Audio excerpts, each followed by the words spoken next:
Hello, everyone. This is Al Fadi, and I'd like to welcome you back to this fabulous series on refuting the so-called scientific miracles of the Quran.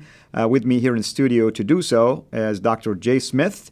And we have dealt with a number of those, by the way, miracles. So please, when you follow this series, just check each video because each video represents one of those claims. Today's claim has to do with the idea that the Quran miraculously knew that when a body of water that represents sweet water, comes in contact with a body of water that represents a salty water, somehow there is a barrier that maintains the sweetness and the saltiness separate from each other. Jay, what do you have to say about that? Okay, let's go ahead and open it up, and let's go right to the scriptures that refer. There are two scriptures that refer to this. One is in Surah 25, Ayah 53, and the other one is in Surah 55, Ayah 19 and 20. So let's start with chapter 25, verse 53, and this is what it says. And it is he who has let free the two seas. So two seas, you got that? Correct. This is palatable and sweet. That's the first. And that is salt and bitter. So one sea is sweet, which is fresh water. Correct. And the other is salt, which would be seawater. Okay? Correct. And he has set a barrier, a complete partition between them. Correct. Now, face value, what does that say to you? Well, I mean, it says that there are two bodies of water and there is something that separates the two from each other. Possibly land? Possibly. In fact, Al-Tabari says it is land. Okay, so Al-Tabari says it's land. Right. Is that the only kind of barrier between salt and Could be rocks. Could it be also? It could be human-made barrier, dams, who knows, What about an estuary? What is the definition of an estuary? An estuary is where a river, all rivers have to go, well, I shouldn't say all, but most rivers finally have to empty somewhere. That's correct. Any big river, if you go to the Mississippi, if you go to the Nile. In fact, the Nile's a pretty good one to go to. Take a look at the Nile and look and see what happens when it comes out into the ocean, into the Mediterranean Sea in this case. That's right. Every time you see an estuary, there is a meeting of fresh and salt. That's correct. There is a barrier that actually creates it. Let's look at this next slide here. Take a look at that. That's looking down from above. There's the brown water. Now, why is it brown? Because there's been a heavy rain. That's correct. Anytime there is a heavy rain after a big storm. Listen, I lived in London, and we had the Thames River. It would go out into it's called the estuary of the Thames River. The estuary goes out into the channel, the English Channel, and you see this after any big rain, the water turns brown because of all the topsoil that's come into the water. Because deposits and everything else. And you can see it right there in that picture. Correct. There is the estuary going out into the sea. The sea is blue, that's salt. The estuary is brown, that's fresh. It doesn't look too fresh because it's just had rain. That's right. But that's observable. Anybody can see that. That's observable. That is true. And also, I would add, the verse really doesn't necessarily say a river into a body of water. You can look at it as just a lake, a spring of water that has sweet water, and you have the ocean. Why do we have to stick only with a river and a body of water? There's so many possibilities here. Okay, let's then now go to chapter 55, and this will answer your question. Verse 19 and 20. He has let loose the two seas, meeting together. So they are meeting. Okay? So now we know that there is an issue like this. These two seas are meeting. Between them is a barrier which none of them can transgress. None of them can transgress. Meaning the sea is not going to come this way. Well, what it means is there is a barrier. Now, I want you to put up the next slide. Let's look at the next slide here. There is two seas coming together. That's right. There is a barrier. Can you see it?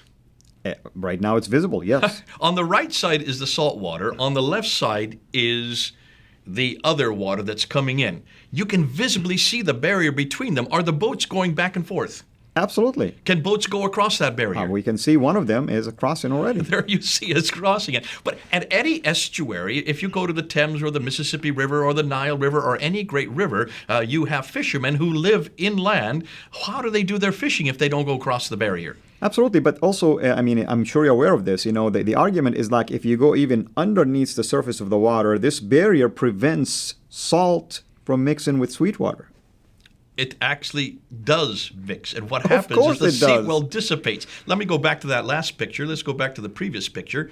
Can you see that it is, you can see the dissipation going on visibly Exactly. here. The process is starting to go through. The brown is becoming blue. And you Why? can see the brown going to the shores already That's exactly what's happening. because the waves are pushing it. And this is why I was rather odd. That not only, this is not really an error. This is nothing more than observation. This is not a scientific proof. But the last one in verse 19, this is an error. This is why I would love Muslims, please Muslims, come back to me on this. Between them is a barrier which none of them can transgress. What does it mean none of them can transgress? Are you saying that all the fishermen that live in these fishing villages that go out in the estuaries to do their fishing, they can't transgress it?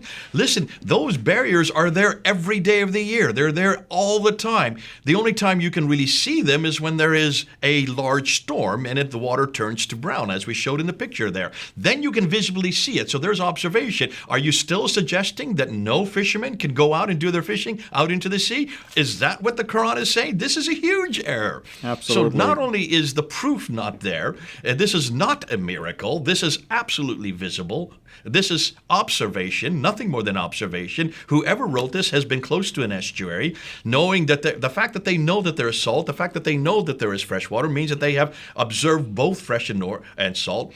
If Tabari is trying to say there's a land between it, or is he saying you can't transgress that land? Can you not walk across that land? Yeah. Can you not certainly move from the fresh to the salt? I have so many questions here that I could bring up, because even Tabari isn't not making sense of this.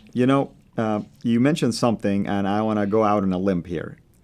The very observation itself could be used as a source of where this idea came from, and I would argue that the author of the Quran lived in an area that has something like this. And Petra and the Levant area is one of those possibilities because they have rivers in there and they have oceans that mix together and seas. Nowhere in Mecca you'll find something further. like this. What's just north of Petra? The Dead Sea. The Dead Sea, there you go. What is the Dead Sea? It's salty water. That's right. Why? Because it's the lowest point on Earth. Correct. And because of the evaporation, I have been to the Dead Sea. Have you been there? Not yet. I have swum in the Dead Sea. When you swim in the Dead Sea, you can read books by swimming. I have a picture of my mother doing this. She is reading. She doesn't even have to paddle to keep afloat. It is so densely salted that it holds you up. You don't even have to what's this called when you just pedal or no, there's swim, a word for it. I can't remember. It's top of my head right now. Okay. When you just keep still in the water, as you would have to do in a salty water in the ocean. This is so salty, you don't even have to tread water. That's the word I'm looking for. You don't even have to tread water. That could be what they're talking about, that there's the salt water and there's the fresh water that comes into it. But is there a barrier that you can't transgress? See, even that is at fault. So whoever's making this observation has made not only the error of not being able to transgress it, he's also assuming, therefore, that one does not dissipate into the other. They do dissipate. In fact, where do you think the Dead Sea gets its water from? Right. It gets it from the Jordan River. Yes, that's correct. Which is fresh water. Correct. So you have to. There are so many questions we can ask about this. It also seems to suggest what you're kind of getting at is that maybe this is where this is coming from. We're seeing a lot of evidence of that in the Quran. Which fits with a lot of Dan Gibson's material. Exactly, and that will be added. We need to investigate that because when somebody talks about something, then they have knowledge of it. They've seen it, and we've noticed already all of these so-called miracles are based on observations. That's the case we're making here. If everything is based on observations, then we can make a case that somebody observed this, and therefore they're talking about it. And with that says, have a blessed day. Thanks for watching. Make sure to like and subscribe. Also, hit the bell so that you don't miss future videos. And please consider becoming a patron at patreon.com/CIRA International. And together, we can introduce Muslims to the gospel of Jesus Christ. Thank you.